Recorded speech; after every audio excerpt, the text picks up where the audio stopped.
हैं सर कि मैंने गौर किया है कि एक दिन 11 बजे रात को आप सक्षमता परीक्षा ट्रांसफ़र का फाइल साइन किए और अगले ही दिन सुबह 8 बजे आपको फ्लाइट उड़ाते देखा गया। सर, आप मुख्यमंत्री के प्रधान सचिव भी हैं, अपर मुख्य सचिव मंत्रिमंडल, शिक्षा विभाग के अपर मुख्य सचिव हैं। सर, इतनी सारी जिम्मेदारियों के साथ आप टाइम मैनेजमेंट कैसे करते हैं? हम सभी शिक्षक और यह शिक्षिका यह जानना चाहते हैं सर। देखिए, टाइम मैनेजमेंट सबको सीखना चाहिए और मेरा मानना है कि जो टाइम का डिसिप्लिन है, विशेषकर शिक्षकों को और स्टूडेंट्स को, ये बहुत ही अच्छी तरह उनको सीखना चाहिए। मैं एक दिन पूर्व ये प्लान कर लेता हूँ कि अगले दिन मुझे क्या क्या करना है और मन में वो पूरी सारणी रहती है कि सुबह उठ के क्या करना है, फिर दोपहर में क्या करना है, कौन से कार्य कल पूरे करने हैं। तो ये बिल्कुल एक दिन का प्री डिसाइडेड रहता है।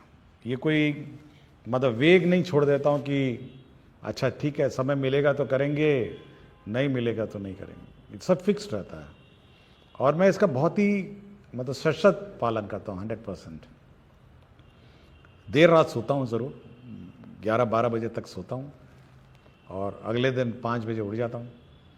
तो 5-6 बजे अखबार और ये सब पढ़ने का मौका मिलता है और मेरा फ्लाइंग टाइम जो है हवाई जहाज़ उड़ाने का 8 से 9 बजे होता है और फिर 9 बजे अपनी वर्दी बदलता हूँ। जो सरकारी वर्दी है, सरकारी कमीज और शर्ट और पैंट पहनता हूँ और 9:15 बजे मैं कार्यालय पहुँच जाता हूँ। सबसे पहले माननीय मुख्यमंत्री जी का कार्यालय जाता हूँ, वहाँ पे कार्य रहते हैं। उसके बाद शिक्षा विभाग का कार्यालय है, इसी बीच मंत्रिमंडल का भी कार्यालय में जाता हूँ। तो सब कुछ समय सारणी अनुसार होता है, इसलिए कभी भी कोई क्लैश नहीं होता है, ओवरलैप नहीं होता है। अपना हॉबी का समय अलग रहता है, कार्यालय का समय अलग रहता है। और मैं सभी से मैं एडवाइस करूँगा कि कोशिश करें कि टाइम का मैनेजमेंट और टाइम मैनेजमेंट थोड़ा मेंटेन करेंगे सभी, और बच्चों को भी ये बात सिखाएं, क्योंकि बच्चे बचपन से अगर टाइम मैनेजमेंट सीखेंगे तो बाद में जाके मतलब सब कुछ कर पाएंगे। समय पे मैं पेंटिंग के लिए भी समय निकाल लेता हूँ, फोटोग्राफी के लिए भी निकाल लेता हूँ, हर चीज़ के लिए समय निकल जाता है। और अगर टाइम मैनेजमेंट हो तो सब कुछ हो जाता है, और अगर टाइम मैनेजमेंट नहीं हो तो कुछ नहीं होगा। फिर आप कन्फ्यूजन में रहेंगे और दुविधा में ही रहेंगे हमेशा। राकेश सर शिक्षक हैं प्राथमिक विद्यालय बड़की बलियारी विक्रमपटना के। इनका पूछना है कि जब हम गुणवत्तापूर्ण शिक्षा की बात करते हैं तो बच्चे ज़्यादा मातृभाषा में सीखना पसंद करते हैं और अभी तक बच्चों के बीच इससे संबंधित कोई सामग्री नहीं गई है, जबकि राष्ट्रीय शिक्षा नीति भी इसके संबंध में बात करती है। देखिए, मैं इस बात का बहुत समर्थन करता हूँ, और जो छोटे बच्चे हैं विशेषकर क्लास 1, 2 और 3, वो अपनी मातृभाषा में ही उनको शिक्षा होनी चाहिए। और चाहे वो अंग्रेज़ी पढ़ा रहे हों, हिंदी पढ़ा रहे हों, जब तक उनको अपनी मातृभाषा में नहीं सिखाएगा तो उनका जो लर्निंग कर्व है या लर्निंग कैपेसिटी से वो बिल्ड नहीं होगी। ये ज़रूर मतलब है, समस्या है कि हमने इंग्लिश की किताबों में भोजपुरी, मगही, मैथिली ये सब शब्दों का वहाँ पे अंकित नहीं किया है, और हिंदी भाषा की किताबों में भी ये बात लिखी नहीं है। बट मैं ये उम्मीद करता हूँ कि जब शिक्षक कक्षा में अगर मगध क्षेत्र में अगर बच्चे को टीचर पढ़ा रहे हैं, क्योंकि अब तो स्थानीय मोटा मोटी अब स्थानीय ही टीचर हो गए हैं, सक्षमता पास भी वहीं के लोग हैं और बाकी लोग भी उसी ज़िले के हैं, तो मैं ये उम्मीद करता हूँ कि जब भी पढ़ाएं तो अपनी भाषा जो मातृभाषा है उसमें उस बच्चे को सिखाने की कोशिश करेंगे। किताबों में ज़रूर ये कमी है, ये मैं एडमिट करता हूँ, और ये बहुत बड़ा चैलेंज है, और इसको बनाने में मतलब मल्टीलिंगुअल किताब बनाने में समस्या लगेगी। बट टीचर कोशिश करें कि भोजपुरी है, बच्चा है तो भोजपुरी में उसको सिखाएं, ए फॉर एप्पल है तो एप्पल को भोजपुरी में सिखाएं, B for ball, C for cat है, जो भी है अपनी भाषा में सिखाएं। लेकिन ये पूर्ण रूप से अब टीचर पर अब निर्भर है। सर, एक सवाल है प्रभा कुमारी बेगूसराय बिहार ये +2 केमिस्ट्री टीचर हैं UHS कतार माला डंडारी बेगूसराय की। ये पूछते हैं कि गुणवत्तापूर्ण शिक्षा सुनिश्चित करने हेतु चेतना सत्र में कौन कौन सी गतिविधियां की जानी चाहिए सर? देखिए, चेतना सत्र में वो सब करना है जो आपके किताबों में नहीं है। ये मैं बिल्कुल स्पष्ट किया हूँ बहुत बार कि आपकी जो किताबें में नहीं, जो आपके करिकुलम में है, वो चेतना सत्र का पार्ट नहीं है। मतलब मैथ्स है, इंग्लिश है, हिस्ट्री है, ज्योग्राफी है, वो नहीं। चेतना सत्र में मैं पिछले एपिसोड में मैंने कहा कि आप उसको वैल्यूज़ सिखाएंगे, मतलब एक मानवीय जो गुण है वो सिखाने का सत्र है। दूसरा है कि जो आज के दिन में जो अगल बगल चीज़ें हो रही हैं उसको मतलब सेंसिटाइज करने की बात है। उसको न्यूज़ के बारे में, समाचार के बारे में।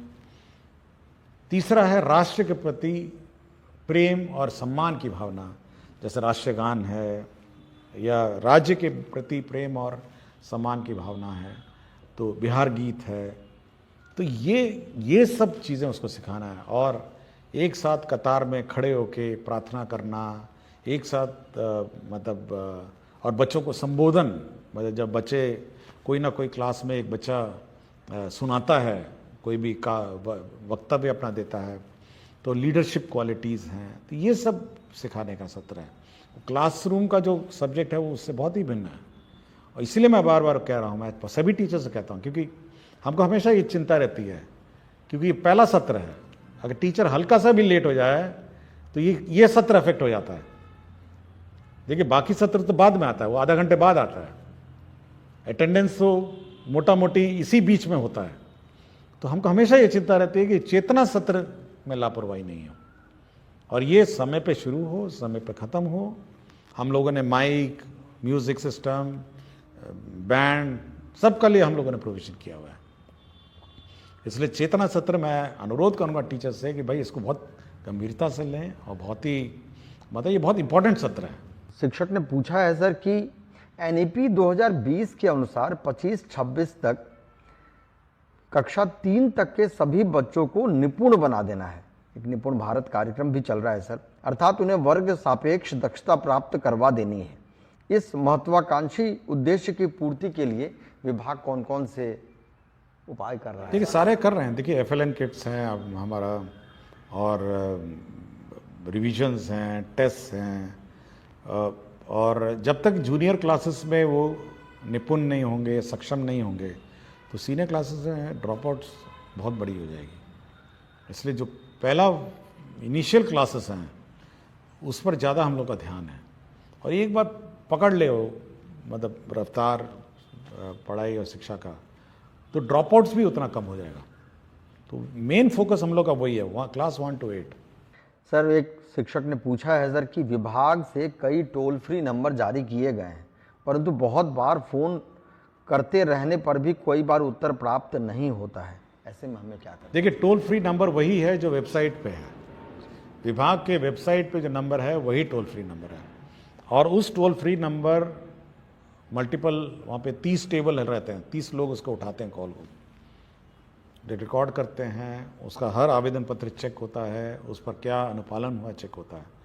इसलिए मल्टीपल टोल फ्री मत खोजने की कोशिश करिए। आप वेबसाइट में जो टोल फ्री नंबर है उसी को डायल करिए और अपना कंप्लेंट वहीं पे रिकॉर्ड करिए। एक शिक्षक ने पूछा है, कभी कुछ दिन पहले ही आपने कहा कि प्रत्येक शिक्षित व्यक्ति की जिम्मेदारी है कि वो अशिक्षित को शिक्षित बनाए।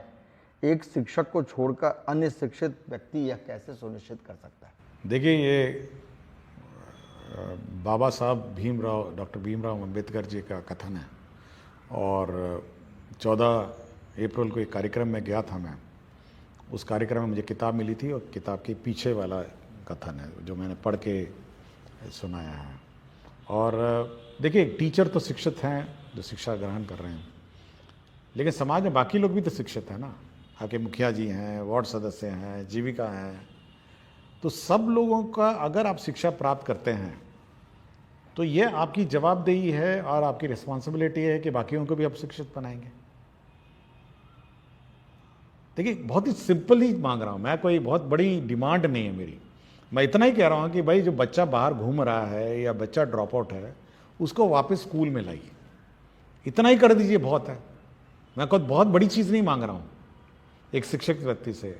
बच्चा बगल में मोहल्ले में घूम रहा है बाहर, उसको आप समझा बुझा के स्कूल में भर्ती करा दीजिए, इतना ही मेरी डिमांड है। और इतना ही करिए ना, बाकी कुछ मत करिए, आप इतना ही कर दीजिए। बाकी वो बच्चा एक बार शिक्षित हो जाएगा, वो अपने में संभल जाएगा। जी, बहुत उपयोगी है सर। कि सर एक शिक्षक ने पूछा है कि कई शिक्षक अपनी लेखनी या नवाचारी मन के कारण सोशल मीडिया पर बहुत प्रसिद्ध होते हैं, परंतु उस नवाचार को अपने वर्ग कक्ष तक ले जाने में असफल रहते हैं। इस सिचुएशन को डील करने हेतु आपका क्या सुझाव है सर? देखिए, बार बार मुझे डायरेक्टर एससीईआरटी से मेरी बात होती है और मेरे ख्याल से हर एक महीने में उनका इसमें मेरे से डिस्कशन हो जाता है। और मैं बार बार उनको ये चिंता व्यक्त करता हूँ कि भाई ट्रेनिंग तो बहुत अच्छा कर देते हैं, एफएलएन भी बहुत अच्छा बना लेते हैं, लेकिन यह वहाँ क्लासरूम परिवेश में क्यों नहीं दिखता है? मतलब जब क्लासरूम में जाता है तो ये परिवर्तन कैसे हो जाता है? आप या तो आपका ट्रेनिंग मेथोडोलॉजी गलत है, ऐसा नहीं है ना कि हम एफएलएन यहाँ बनाएं। मान लिया उस दिन 110 एफएलएन थे और क्षेत्र में जाएंगे, हो सकता है उसमें 110 में 60 हो, 40 नहीं हो पाए। तो बार बार मैं एससीईआरटी को ये बोलता हूँ, भाई ट्रेनिंग जब आप करते हैं और ट्रेनिंग मेथोडोलॉजी करते हैं तो आप ये ध्यान रखें कि जो आप पढ़ाते हैं वो स्कूल में इम्प्लीमेंट हो रहा है, यह सुनिश्चित करेंगे। और ये भी कहा है कि हर जो फैकल्टी है उसके साथ आप 2 स्कूल अटैच करेंगे। वो अपने जो प्रयोग है एफएलएन का प्रयोग, वो देखेगा कि जिस टीचर को हमने ट्रेनिंग दिया था तो वास्तव में वो पढ़ा रहा है नहीं पढ़ा रहा है जिस प्रकार की ट्रेनिंग उसको दी गई है, या अपने मर्जी से फिर शुरू हो गया। तो ये चिंता मेरी है कि सोशल मीडिया में बहुत सारे नवाचार हैं, एफएलएन किट्स भी हैं, एफएलएन मेथोडोलॉजीज भी है, लेकिन ये स्कूल में वास्तव में ये वहाँ पे है या नहीं है, हो रहा है या अलमारियों में बंद है या डब्बों में बंद है, ये मेरी बहुत चिंता है और इसका मैं समाधान निकालने की कोशिश में लगा हूँ। बहुत स्वाभाविक है सर। सर एक प्रश्न पूछा है शिक्षक ने कि 100% नामांकन के लिए अभी नामांकन पखवाड़ा भी चल रहा है और ये शैक्षणिक सत्र की सबसे महत्वाकांक्षी उद्देश्य भी है। इसके डेट को अभी एक्सटेंड करके सर 22 अप्रैल तक किया गया है। वो पूछ रहे हैं कि सर हम शिक्षक ऐसा क्या करें कि जिससे नामांकन में तेजी आए? देखिए, तेजी में क्या, आपका पहले तो मीटिंग, मैंने पहले ही कहा है, आप मुखिया जी को ये मीटिंग करेंगे, वार्ड सदस्य को मीटिंग करेंगे, गांव में आंगनवाड़ी सेविका मीटिंग करेगी, आपके जीविका दीदी मीटिंग करेंगे, बच्चों की प्रभात फेरी निकालिए, आप स्कूल को इतना अट्रैक्टिव कर दीजिए कि मतलब बच्चे देखने आए स्कूल में क्या हो रहा है। तो जब एक्साइटमेंट लेवल स्कूल का बढ़ेगा तो बच्चे अपने आप आ जाएंगे। मतलब कभी कभी मैं सोचता हूँ कि कभी कोई जेसीबी गांव में आ जाता है, उसको देखने के लिए 15-20 लोग इकट्ठा हो जाते हैं, मतलब एक्साइटेड हो जाते हैं कि कुछ चीज़ हो रहा है या स्कूल में हो रहा है। तो जैसे स्कूल में वो एक्साइटमेंट है, अटैचमेंट है, या स्कूल में कोई इवेंट हो रहा हो, माइक, देखिए एक चीज़ मैंने सबको कहा है कि शुरू में 6:30 बजे स्कूल है, आप एक ही काम करिए, कुछ नहीं करना है, आप जोर जोर स्कूल का गाना चलाइए, जोर जोर परेड करिए, जोर जोर अपना स्कूल में वक्तव्य दीजिए, ताकि पूरे गांव में आवाज जाए कि स्कूल शुरू हो गया। और कोई बच्चा बाहर घूम रहा है या उसका माता पिता सुनेगा ना, तो वो अपने बच्चे को देखेगा, कहेगा कि नहीं, इस बच्चे को तो स्कूल में जाना है, बाकी बच्चे तो पहुंच गए। तो ये माइक है, बड़ा एम्पलीफायर ले लीजिए ना, बड़े बड़े एम्पलीफायर ले लीजिए, लेकिन ऐसा आवाज करिए पूरे गांव मोहल्लों में कि अगल बगल सारे माता पिता को पता चल जाए कि 6:30 बजे स्कूल शुरू हो गया है, अब स्कूल की गतिविधि शुरू हो गई है, प्रार्थना शुरू हो गया है, आपका राष्ट्रीय गीत हो रहा है, या आपका कोई वक्तव्य सुनाया जा रहा है। ये जो आप पूछ रहे थे पहले कि चेतना सत्र का क्या उद्देश्य है, चेतना सत्र का उद्देश्य ये है कि चेतना स्कूल के अंदर ही नहीं बल्कि स्कूल के बाहर भी चेतना करना, और अगल बगल जितने माता पिता हैं उनको अपने लगे अंदर कि भाई मेरा बच्चे को तो होना चाहिए समय, लेट भी नहीं पहुंचाएगा, कि भाई जैसी आवाज आएगी तो बच्चा सो भी रहा होगा तो उठा के उसको भेज देगा कि भाई तुमको तो 6:30 बजे स्कूल शुरू हो गया है, और या कहीं ड्रॉप आउट होगा तो उसको भर्ती कराएगा। तो उस चेतना सत्र में माइकिंग का, आवाज का, मतलब उसका प्रयोग किया जाए और फुल वॉल्यूम में प्रभात फेरी निकाली जाए, माइक लगा के मुखिया जी का मीटिंग करा जाए, वार्ड सदस्य का मीटिंग करा जाए, जीविका बिल्कुल हिला दिया जाए, मतलब गांव का जो वातावरण है उसको इतना चार्ज कर दिया जाए कि सारे बच्चे स्कूल आ जाएं। बिल्कुल बच्चे भाग के आए स्कूल। हाँ, मतलब जब एक्साइटमेंट होगा तो सब आ जाएगा ना। अब आपको उम्मीद करेंगे कि हाँ एक तो शांति से वातावरण में स्कूल चल रहा है, आप उम्मीद करेंगे कि अच्छा हम अपना बच्चा लेके जाएंगे, अच्छा कल, आज नहीं तो कल ले जाएंगे, कल नहीं तो परसों, करते करते करते गया। फुल वॉल्यूम में गीत बजाइए, स्कूल में गीत बजाइए, फुल वॉल्यूम में प्रार्थना चलाइए, पूरा गांव का माहौल को ना हिला दीजिए माइक से। विभिन्न धर्मों में भी है, होता है ना, मस्जिद में अजान होती है, मंदिर में आरती होती है, कितना अट्रैक्शन हो जाता है किसी भी मनुष्य को कि बस जाके प्रार्थना या इबादत करनी है, तो वो पैदा करना पड़ेगा स्कूल को। एक मंजीत कुमार शिक्षक हैं सर, राजकीय मध्य विद्यालय माधोपट्टी के। आजकल बच्चे मोबाइल में बहुत अधिक समय बिताते हैं, क्यों नहीं मोबाइल आधारित शिक्षण सामग्रियां शिक्षा विभाग द्वारा ऑनलाइन उपलब्ध करवाया जाए ताकि वे घर पर भी सीखना जारी रख सकें। क्या इस तरह के मोबाइल आधारित शिक्षण सामग्री में मूल्यांकन की व्यवस्था भी हो सकती है?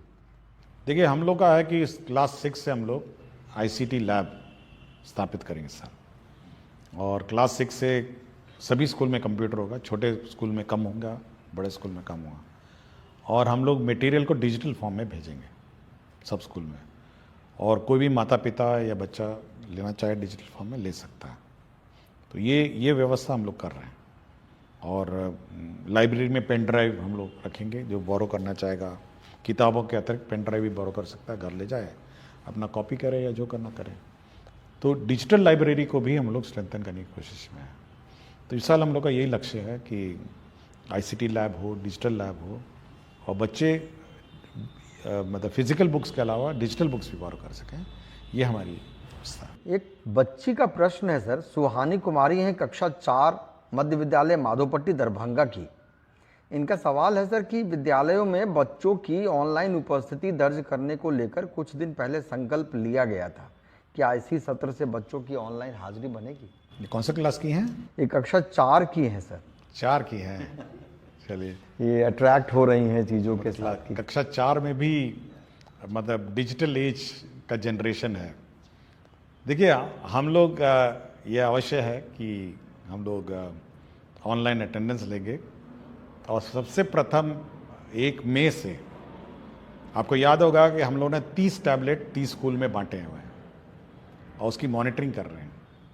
तो सबसे पहले हम लोग इस 30 स्कूल में ऑनलाइन अटेंडेंस, मतलब बच्चों का अटेंडेंस करवाएंगे। ये 30 जो स्कूल्स हैं, 5 जिले हैं, 5-6 जिले हैं, हर जिले में 5 हैं, और उसमें इवन फेस रिकग्निशन सॉफ्टवेयर भी बिल्ट इन है।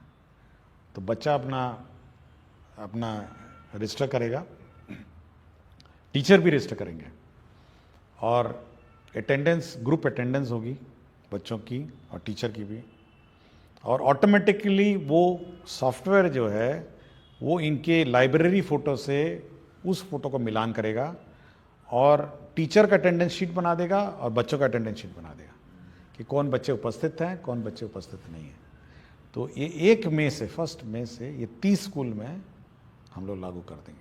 ये ट्रायल पे चलेगा कुछ दिन, टेक्नोलॉजी नहीं है, लेकिन उसके बाद आपको हर टीचर का attendance automatically optical recognition software से निकल जाएगा, और हर बच्चा ग्रुप में भी बैठ के मिड डे मील खा रहा है, उसका फोटो ले लेंगे तो वो ऑटोमेटिकली बता देगा कि कितने बच्चे, कौन बच्चा खा रहा था और कौन बच्चा उस पूरे कतार में मिसिंग हैं। तो ये सॉफ्टवेयर है। कक्षा 4 की जो सुहानी कुमारी बच्ची हैं, छात्रा है, तो डिजिटल एज में प्रवेश कर रही हैं। तो अब वो कागज़ी अटेंडेंस और फिज़िकल अटेंडेंस का भी युग ख़त्म हो गया है, और एक बार ये टेस्ट हो जाएगा तो स्टेट वाइड रोल आउट करेंगे हम। बहुत बहुत धन्यवाद सर। सभी को नमस्कार। हम अगले शनिवार के साथ पुनः उपस्थित होंगे। धन्यवाद।